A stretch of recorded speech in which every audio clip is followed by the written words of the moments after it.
ॐ स्थापकाय च धर्मस्य सर्वधर्मस्वरूपिणे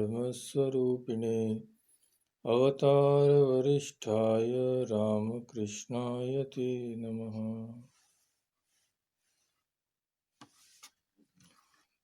So today we will discuss the Jain philosophy, the final part.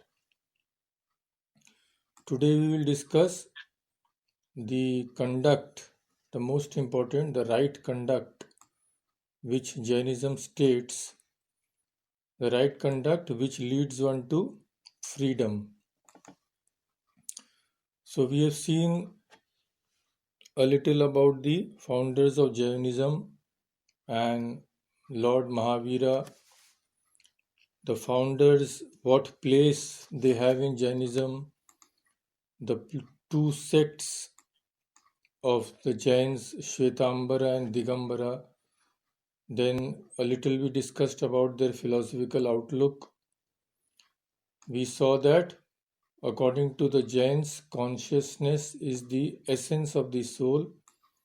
It is not something external to the soul. And this consciousness manifests itself and other objects as well. Consciousness does not need anything to manifest it.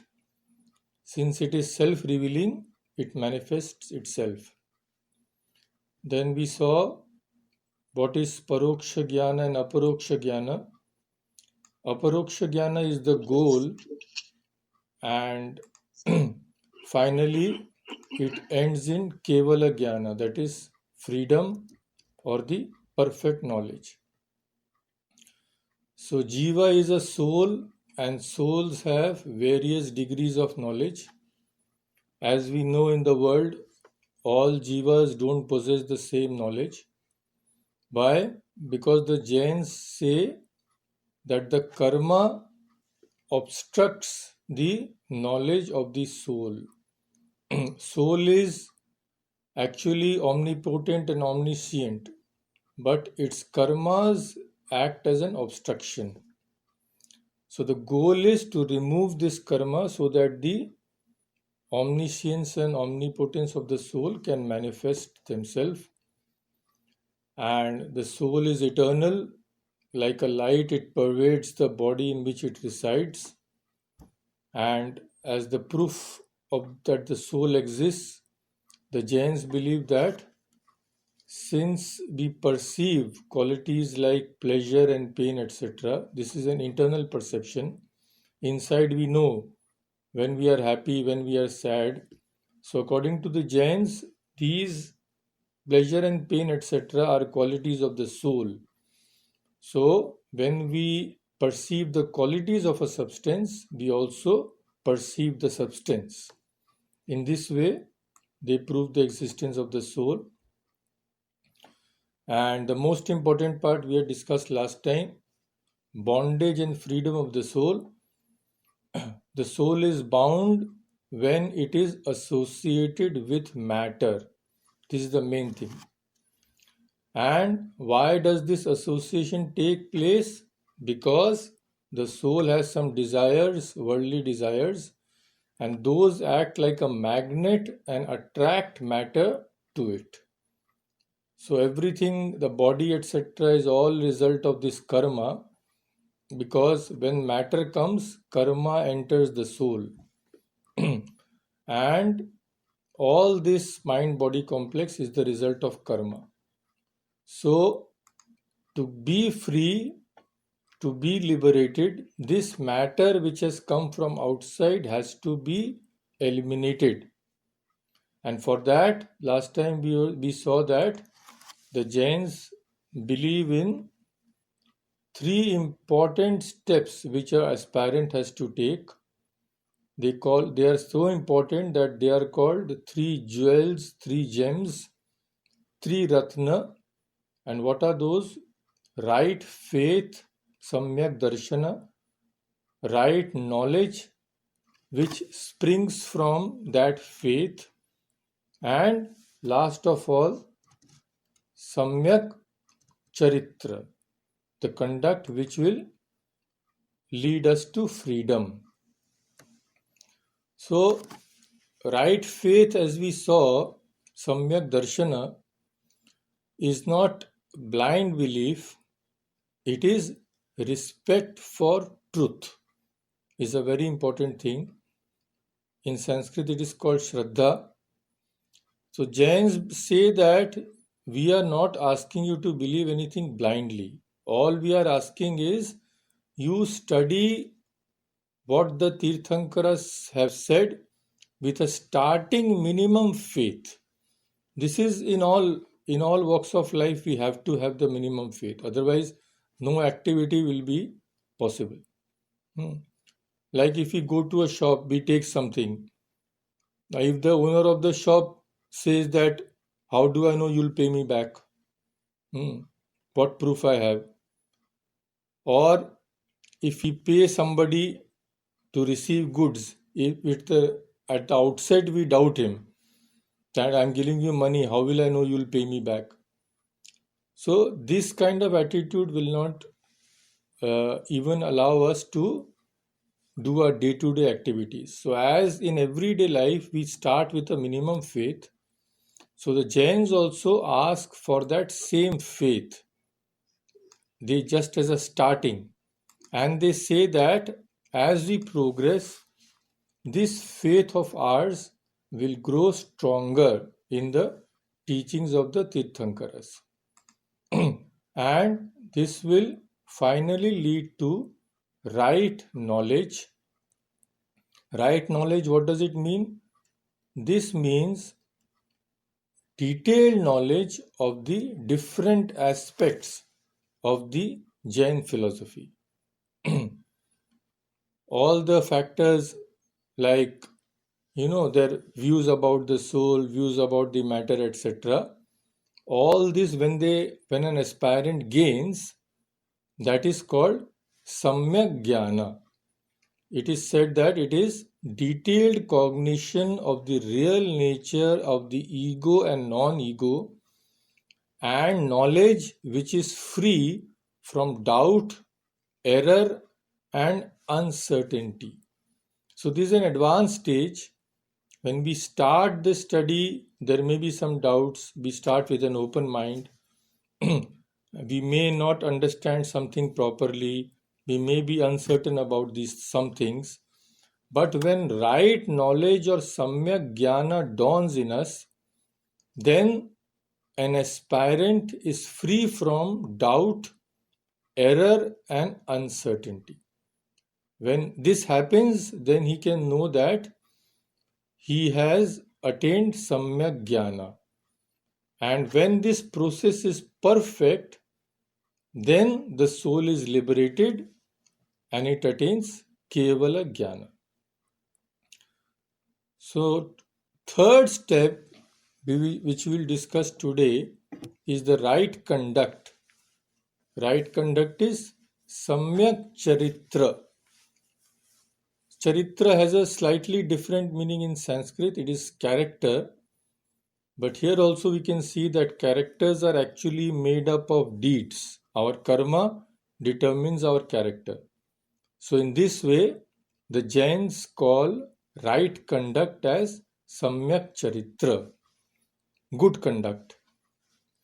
In very short way, they have described what is good conduct, the simplest possible definition, that is refraining from what is harmful and doing what is beneficial. There can be no simpler definition. Don't do what is bad for you and do what is only good for you. So the Jains say that when we don't do what is harmful, that bad karma which has stuck to the soul will slowly leave it. No harmful karma will stick to it, and when we do good, slowly the soul will gain its omniscience and omnipotence. So this Samyak Charitra is what helps the soul to get rid of the karma which binds him and leads to suffering. And for the stoppage of new karma and eradication of the old karma, he has to do many things. All of these come under Samyak Charitra, all these which I will enumerate now. Now we will see that they are absolutely identical with what Buddhism says and what we have discussed earlier in the Gita as the divine qualities. They are absolutely identical. There is no difference. What the perfected souls in every age tell us to do is absolutely same. There may be very, very minor differences because some teachers lay stress on some aspect, other teachers lay stress on another aspect, but the fundamentals are the same. So here also in Jainism also the fundamentals are the same. What are the main points? What are the vows which an aspirant has to take? They have been grouped into 7 categories, and sometimes in each category there are more than one vow. So what are the categories? First is Pancha Mahavrata. Pancha means 5, Maha means great, and Vrata means vow. So an aspirant has to take the 5 great vows. What are these? We will see later. This is number 1, 5 great vows. Second, an aspirant has to have samiti. What is samiti? He has to be very, very careful in all the activities of his life. In walking, speaking, receiving alms and other things, he has to be very careful so that he does not cause harm to any other being. This is called samiti. Third is gupti. Gupti, what is gupti? It is practicing restraint of thought, speech, and bodily movements. Even the thoughts have to be restrained. And of course, physical activities have to be restrained. So, restraint of thought and body is the third point, which is called gupti. The fourth is he has to practice dharma of 10 different kinds. 10 different kinds, mind you. What are these? Forgiveness, humility, straightforwardness, truthfulness, cleanliness, self restraint, austerity, sacrifice, and non attachment. These 10. So, these we can see are absolutely identical with the divine qualities which are mentioned in the Gita. Forgiveness is Kshama, we have seen. Humility is Na Atimanita, not thinking too much of oneself. Straightforwardness, we have seen it is Arjavam. Truthfulness, we saw that it is called Satyam. Cleanliness, we saw it is Shaucha. Self-restraint, we saw it is Shama and Dama, control of the organs. Austerity, we saw Tapas. Sacrifice, Yajna. Non-attachment is lies at the root of all the qualities, non-attachment, that is Vairagya. And last is celibacy, that is not indulging too much in sense pleasures. So these he has to practice, these 10. All these 10 come under number 4, mind you. First is Pancha Mahavrata, next is Samiti, third is Gupti, fourth consists of all these 10. Fifth is he has to meditate on the truths taught regarding the self and the world by the Tirthankaras. On those truths, what is the nature of the soul, what is the nature of the world, how matter enters the soul, how it has to be again uh, got rid of from the soul. So these he has to meditate on. This is number 5. Number 6 is fortitude. Fortitude, what is called in Sanskrit titiksha. In Vedanta, that is also a very important quality. So fortitude means an aspirant, a Jain aspirant, through fortitude, he has to conquer all the pains and discomforts that arise from hunger, thirst, heat, cold, all the pairs of opposites he has to conquer. He has to bear them. This is number 6. 7 is he has to attain equanimity, purity, and greedlessness. This is number 7. So all these 7 have to be practiced by an aspirant. First, I mentioned Pancha Mahavrata, the 5 great vows. These are recognized by all, by Upanishadic thinkers as well as the Buddhas, the followers of Buddha. Buddha called these Pancha Mahavrata Pancha Shila. They are the same and they also have much in common with the 10 Christian commandments. But the Jains especially lay stress on one or two aspects which they practice very rigorously. So, what are these Pancha Mahavrata, 5 great vows? First is Ahimsa. The Jains lay great stress on this. Ahimsa means, as we know, non injury. So, absistence from all injury to every kind of life.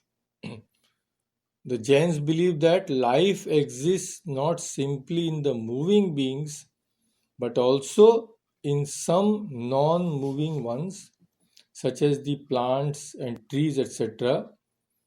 So, the ideal of the Jain is to avoid harming life not only in the moving creatures, that is Jangama, in Sanskrit it is called, but also of the non-moving creatures, that is called Sthavara. So those forms of life which are stationary as well as those which are moving, the Jains take all precautions so that they will not harm them in any way. That is why we see that they cover their mouths when they breathe, many Jains. They tie a piece of cloth. So, what is the reason behind it? The reason is that so that they do not destroy the life of any organism which is floating in the air. That is the principle behind it. So, in short, they believe that we should do to others as we would be done by them. Behave with others as you want them to behave towards yourself. You don't want others to harm you, so you should not also harm others. So, this they practice with great rigor because they think that it is not sufficient simply not to take life. One should not even think and speak of taking any kind of life, nor even permit or encourage others to take life. So, this is very important in the philosophy of the Jains. So, among the Pancha Mahavrata or the 5 great vows, this is the first one, Ahimsa, non injury to any being in the universe. Second is Satyam, absistence from falsehood. So, this we all know. This is also taken very rigorously. Truthfulness, according to the Jains, is not only speaking what is true, but also speaking in a tone which is good and pleasant. This also in Vedanta it is there. Satyam bruyat, priyam bruyat, na bruyat satyam apriyam. So you should tell the truth, but you should tell what is the pleasant truth. So this also the Jains believe, and without this practice of truthfulness, everything else will be useless. So truth set as the ideal of this vow is sometimes called sunrita. Sunrita. To suggest the fuller meaning of truth, which is also wholesome and pleasant. If truth is harsh, better not to say it if there is no need. This is the thing. So this is the second thing, ahimsa and truth. Third is asteyam. The same word is used in the yama and niyama, which we have seen a little last time. Not last time, this when we discussed the Gita. Asteyam is non-stealing, absistence from stealing. So it means that not taking what is not given. Is simple. The sanctity of the property of others, like everybody, is also recognized by the Jains. So taking what does not belong to us is stealing, and non-stealing is asteyam. The fourth is absistence from self-indulgence. Self-indulgence, this is interpreted as the vow to give up self-indulgence or kama in every form. In every form, in speech, in thought, or the hope of enjoying after death. Suppose a Jain lives very austerely in this life, but only in the hope of enjoying sense pleasures in the next life, then he is not following his vows. He has to give up all hope of enjoyment in this life as well as in heaven or afterlife. So internal, external, gross, subtle, anything, direct, indirect, he has to give up kama in every form. And the last is aparigraha. Aparigraha, in yoga, it is said to be non-acceptance of gifts. But the Jains interpret this word as non-attachment. Non-attachment. This is aparigraha, or the fifth great vow. This is explained as the vow to give up all attachment for the objects of our senses. Pleasant sound, pleasant touch, pleasant color, pleasant taste, pleasant smell, etc. We have to give up our attachment to all these. Because attachment to the world's objects means bondage to the world. Why are we bound to the world? Because of this rope which binds us. What is this rope? It is attachment. So this rope brings all the matter of the world, attracts all the matter of the world to the soul.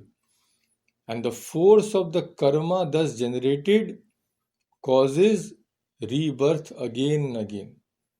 So without cutting this rope of attachment, without cutting our association with matter, the soul has no chance of liberation, because it is binding itself knowingly.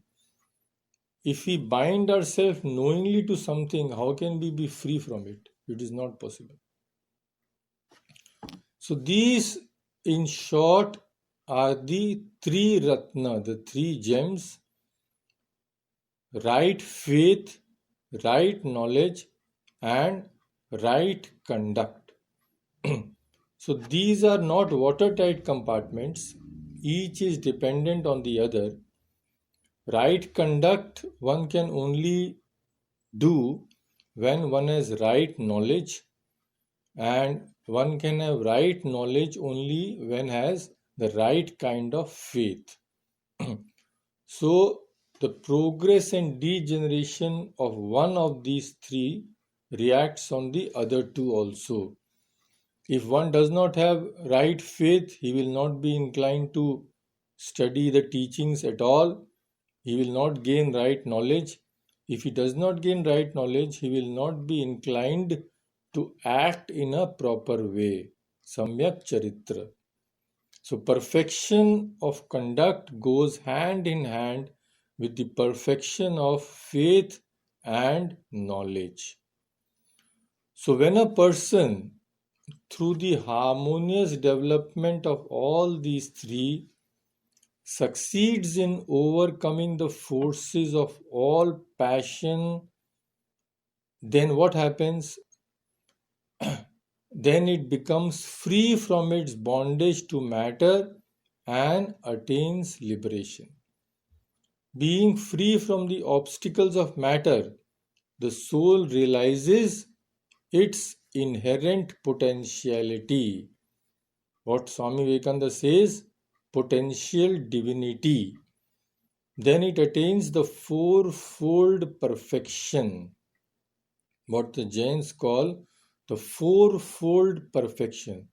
What is it? Infinite knowledge, infinite faith, infinite power, and infinite bliss. So, see how similar it is to Satchit Ananda. So, we should understand that these four are not something separate. I mean, these are not four properties. That infinite knowledge first it gains, then infinite faith, then infinite power, then infinite bliss. No, these are not separate. Soul, when liberated, attains such a state that that state in itself has all these. That which is knowledge, infinite knowledge, is infinite faith, it is infinite power, and also infinite bliss. All the property of that state, the characteristic of that state is such that the soul becomes imbued with all these four. That is called Kevala Jnana or perfection. So this in short is Samyak Charitra. And before ending, we will just see what the Jains think of God, what we call Ishvara. So formally, the Jains reject God as the creator of the world. They think that if one has to meditate on the perfect liberated souls or the siddhas. So the liberated souls, according to them, possess God-like perfections, which we have seen, because omniscience, omnipotence, etc., if one attains, then what is the difference between oneself and God? So, according to the Jains, the liberated souls possess God-like perfections and they take the place of God.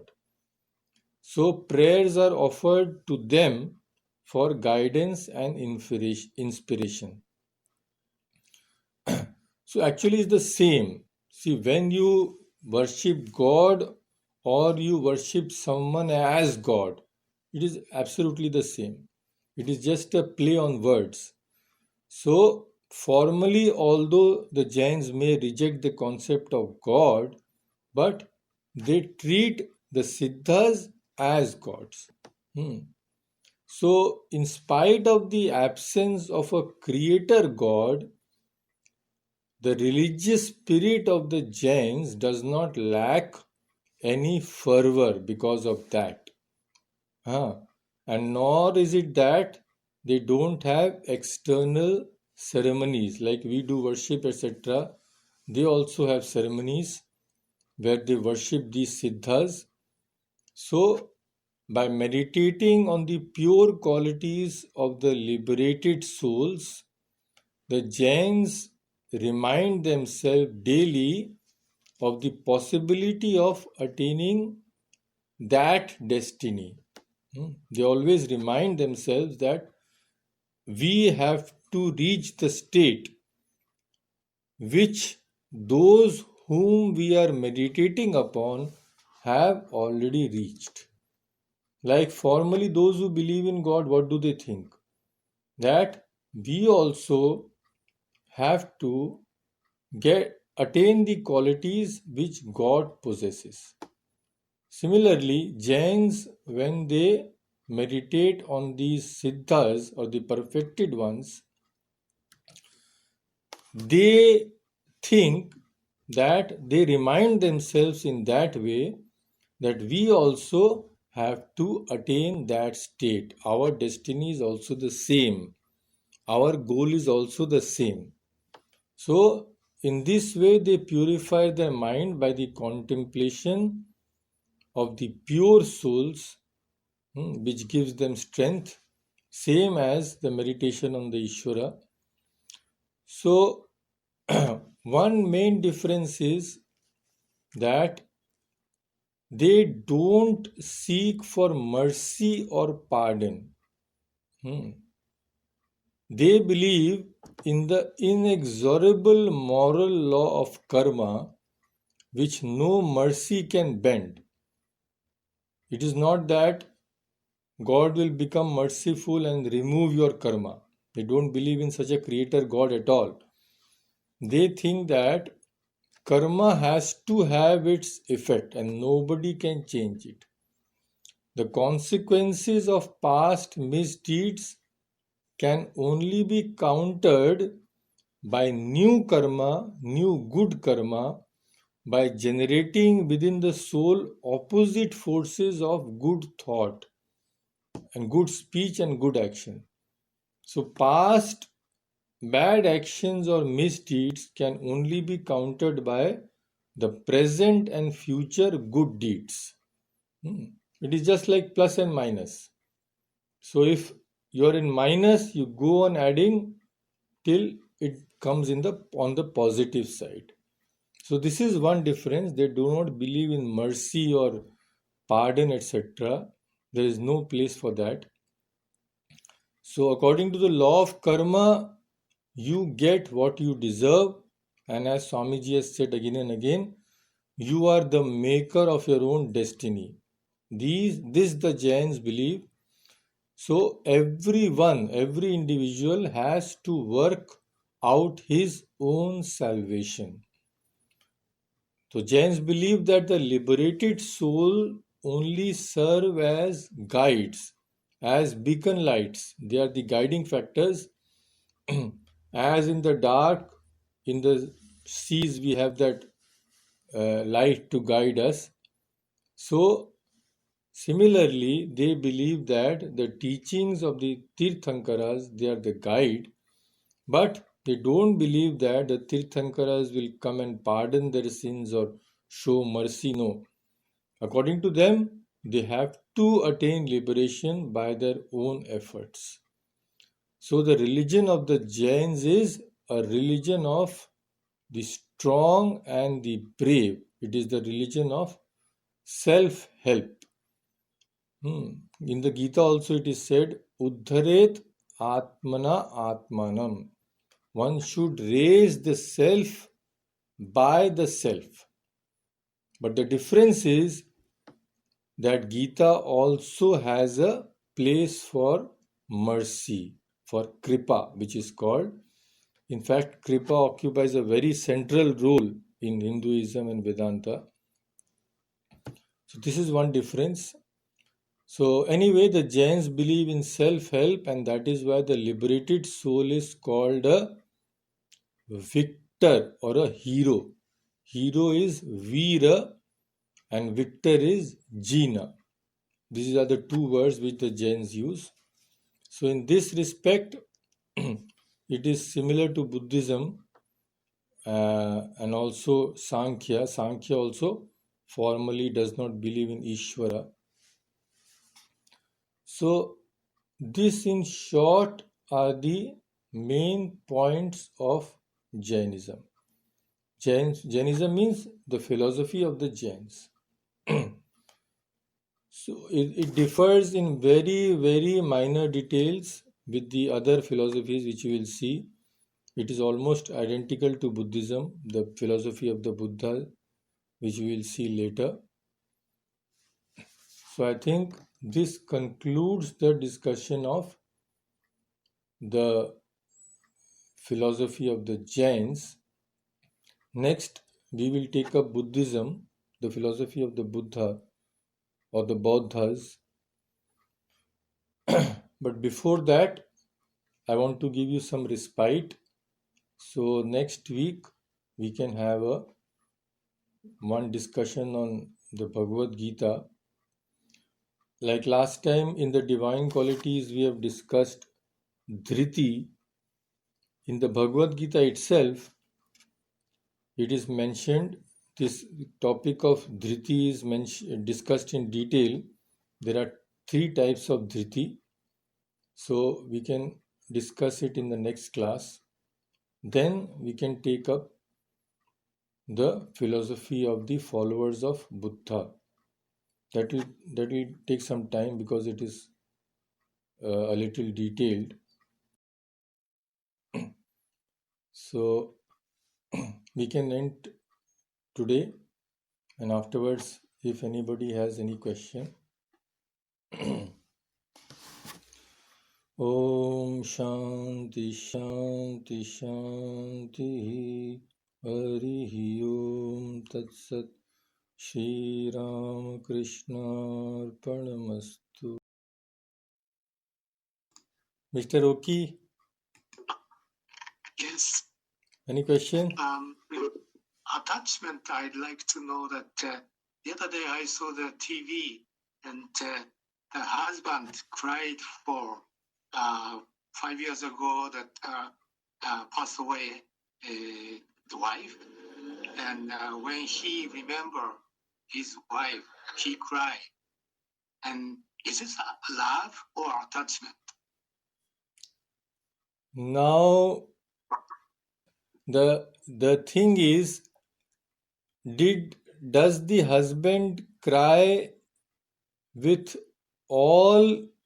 everybody when he remembers them? That is the thing. If he cries for everybody, it is love. But if one cries for only 1 or 2 persons, it is attachment. That is why Sri Ramakrishna says, if we love everybody, that is prema, that is love.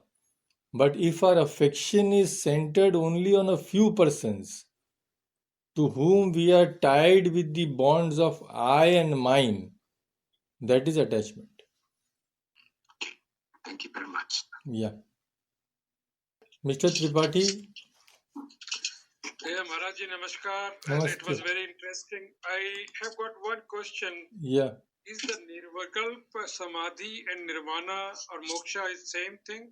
And these things which Jainism is telling us is taking us towards the Nirvikalpa Samadhi, See, or it is something different than that? It can be answered in a very simple way. If we believe that truth is the same, if we believe that there is only one truth and it is the same, then it is common sense that all those who realize that truth will attain the same state.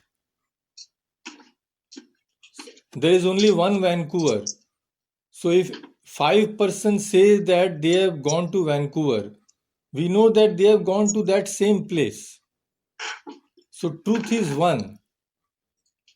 if truth is one, then all those who have realized the truth have had the same experience. You can call it by different names. That is what I feel. Yeah, Maharaj, I understand what you're saying. What I'm saying is like a lot of times people think that when we try to meditate, we try to forget everything. And that is the stage of what you call samadhi or something like that. And whereas in the case of Jainism is saying, okay, do this. So one thing is that you don't do anything, means you are going in a absoluteness of the things. And one is saying, okay, you do this thing and you will reach there. So that is where I was getting confused. No, see, both of these things have a place in every religion. We have to do good deeds. This Samyak Charitra is there in every religion, but they also have to keep some time fixed for meditation. Like in Vedanta, what do? We believe in Karma Yoga, but we also believe that morning and evening you should have some fixed time where you will forget everything, you will forget all your work, and you will concentrate your whole mind on God. So there's same thing with the Jains. There is no difference. Thank you, Maharaj. Anadi Babu, Purviji.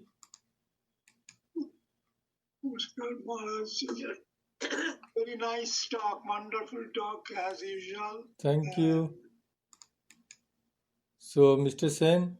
Thank you, Swamiji. Really enjoyed it. Thank you. I just had one question. Yeah, please. Which religion is then older, Jainism or Buddhism? They were contemporaries. They were. Okay. Mahavira, Lord Mahavira is said to have lived at the same time as Gautama Buddha lived. But again, as we have seen, the Jains don't believe that Mahavira was actually the founder of Jainism. They believe that Mahavira was the last in the line of those great teachers. So actual origin of Jainism, we cannot say in that sense, because though that was in ancient times, or we can put it in another way, because the truth has no origin. The truth has no origin. It is always existing. So people of saints who have realized those truths have always been existing. So you just give a separate name that this teacher, the followers of this teacher will be called Jains. Like that you can say, because you cannot really say when any religion has begun, because all these point to the same truth which is eternally existing. Okay, thank you very much, Swamiji. Thank you. Thank you. Today Sandra has also come after a long time. Hi, can you hear me? Yeah, I can hear. Yeah. Oh, okay. Namaste. Namaste. Swami. Yeah. Yes, I'm here. I may be confusing myself. The notion of samskara in Jainism, is that part of the philosophy? Okay, so samskara in Jain philosophy, where does that fit in? Karma creates sanskara, no?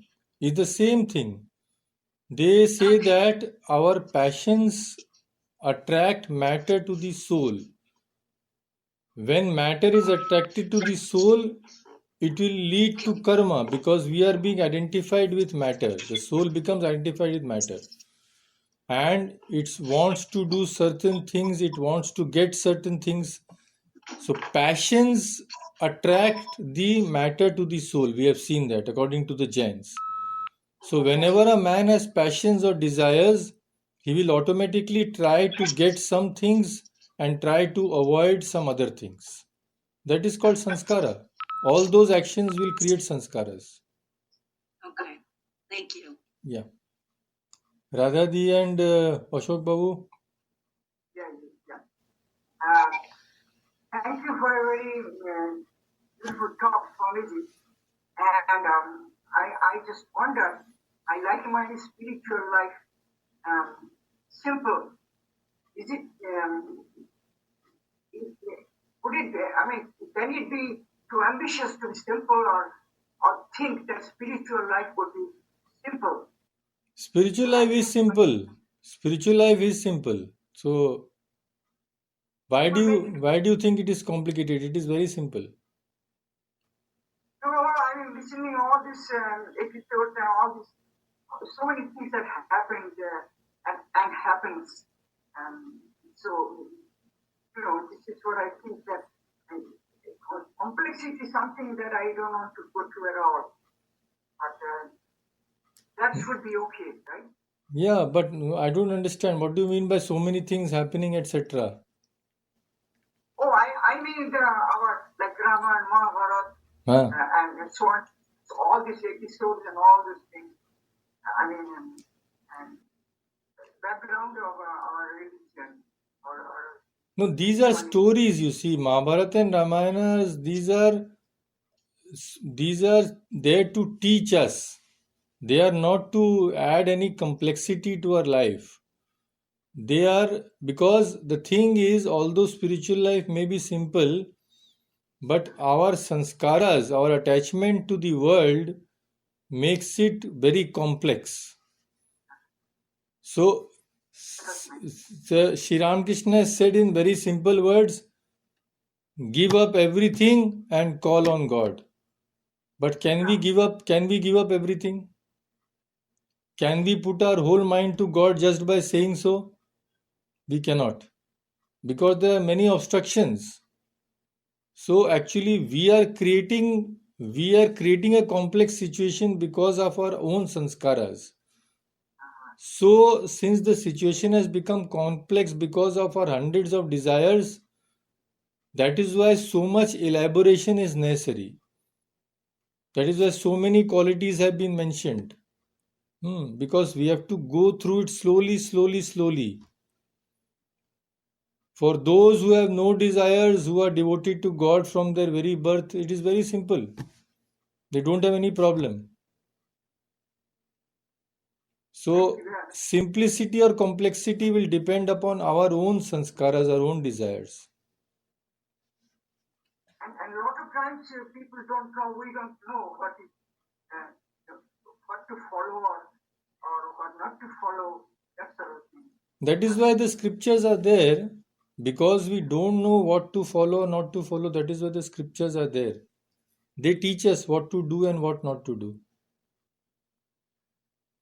And Maharaj, just one last little thing. Yeah. I think I just adhere to Ramakrishna Dev, and that is just everything to me. Yes. See, all the teachers have said more or less the same thing. So, if we can even take hold of one of them, if we can just follow even the teaching of one of them, we will be following the teachings of all, because they are the same thing. Only the words are different, and in some detail they are different. But what Mahavira has said, same thing Lord Buddha has said, same thing Jesus Christ has said, same thing Ramakrishna has said. And all these different paths all lead to the same goal. That is what Sri Ramakrishna has said. Thank you, great. Thank you very much. Thank you. Maharaj, I've got one little, I really like your comparison and support from Gita of these teachings of Jainism. They are really nice, because I thought Jainism is a very complex thing, but it's not.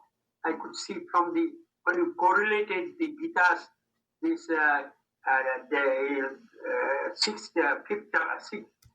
16th chapter and the Mahabharata teaching, makes easy for me to think about it. Thank you very, very much. I really enjoyed your talk. Thank you so much. Thank you so much.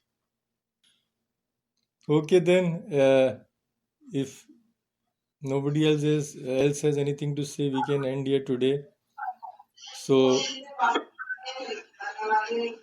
yeah, hope to see you next week again.